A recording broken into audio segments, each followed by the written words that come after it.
السلام علیکم۔ قرون اولا کے سلسلے میں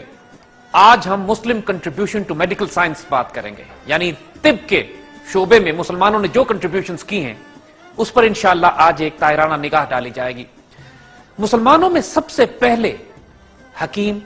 سب سے پہلے ڈاکٹر، سب سے پہلے مسلمانوں کا علاج کرنے والے ظاہری اور باطنی بیماریوں میں خود ہمارے نبی اور آقا اور رسول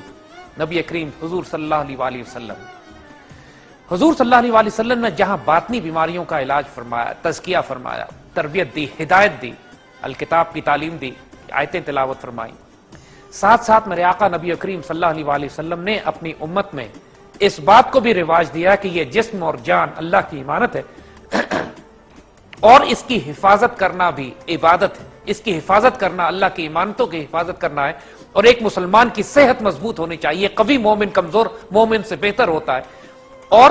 صحت کی حفاظت کے لیے بھی طب نبوی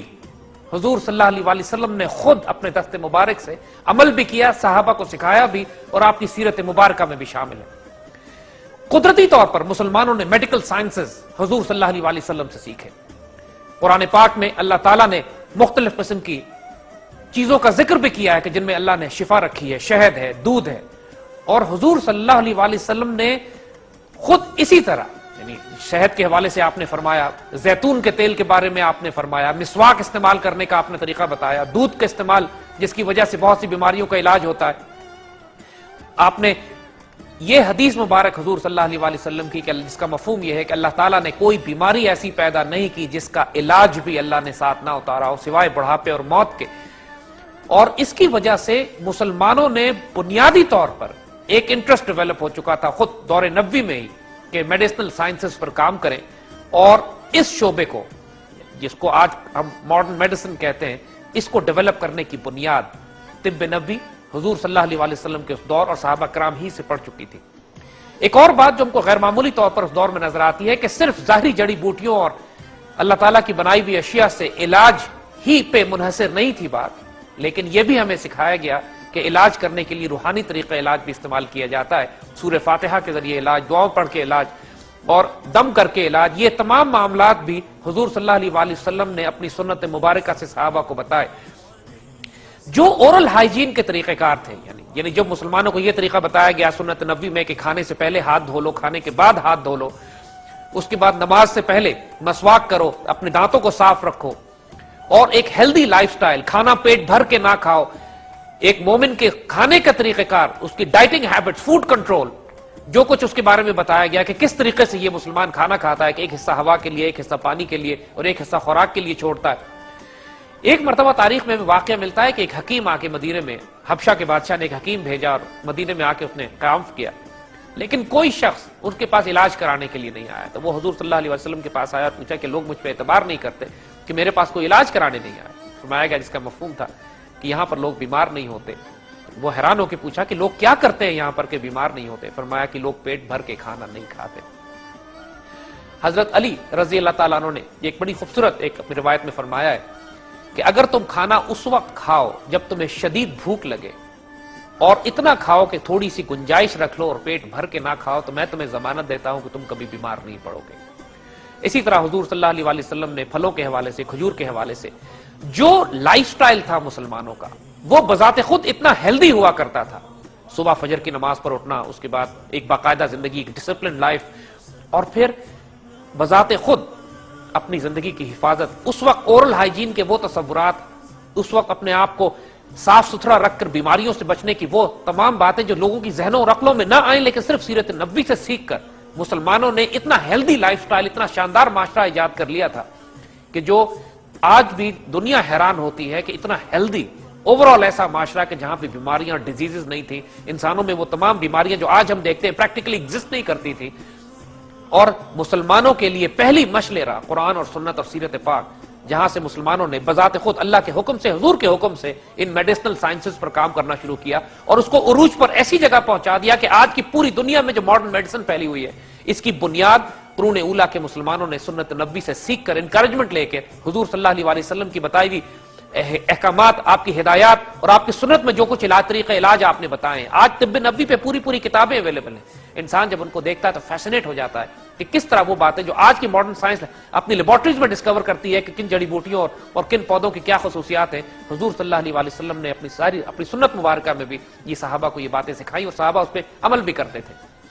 امی دور میں ہی، بالکل بنو امیہ کے دور میں شروع میں ہی مسلمانوں نے دمشق میں سب سے پہلا ہاسپٹل قائم کیا. یعنی باقاعدہ ہاسپٹل بنانے کا نظام بھی مسلمانوں کا تھا کہ جہاں پہ ہاسپٹل تھے، جہاں پہ کوارنٹین کا سلسلہ جاری رہتا تھا. حضور نے کوارنٹین کے حوالے سے بھی حدیث مبارکہ فرمائی تھی کہ جہاں اگر تم یہ سنو کہ کسی جگہ بیماری اور پھیلی ہوئی ہے تو وہاں مت جاؤ، یا اگر تم کسی جگہ پہ ہو جہاں بیماری پھیل جائے تو وہاں سے نکل کر باہر کہیں اور مت جاؤ. دا کانسیپٹ آف کوارنٹین خود حضور نے اپنی سیرت مبارکہ میں سمجھا دیا تھا. حضرت عمر رضی اللہ تعالیٰ عنہ کے دور میں یہ واقعہ پیش آیا تھا کہ جب شام میں طاعون پھیلا تو لوگوں نے حضرت عمر کو منع کیا کہ آپ شام مت جائیے. تو حضرت عمر رضی اللہ تعالیٰ عنہ نے اپنا اسی حدیث کے مطابق اپنا سفر کرنا ترک کر دیا. تو ایک صحابی نے بلکہ اعتراض کر کے فرمایا بھی، جن کو شاید حضور کی حدیث نہیں پہنچی تھی، کہ کیا آپ اللہ کی تقدیر سے بھاگتے ہیں؟ تو حضرت عمر رضی اللہ تعالیٰ عنہ نے جواب دیا کہ میں اللہ کی تقدیر سے اللہ کی تقدیر کی طرف جاتا ہوں، کہ حضور صلی اللہ علیہ وسلم نے یہی حکمت اور سنت فرمائی ہے کہ جب تم سنو کسی جگہ بیماری پھیلی ہوئی ہے تو وہاں مت جاؤ، یا اگر ہو جہاں بیماری ہو تو وہاں سے نکل کر نہ جاؤ کہ دوسرے لوگوں کو یہ بیماریاں نہ لگے. تو ڈماسکس میں، دمشق میں سب سے پہلا ہاسپٹل تیار کیا گیا. پوری میڈیکل سائنس پر ریسرچ شروع ہوئی اور آنے والی صدیوں میں اس کو عروج پر پہنچا دیا گیا.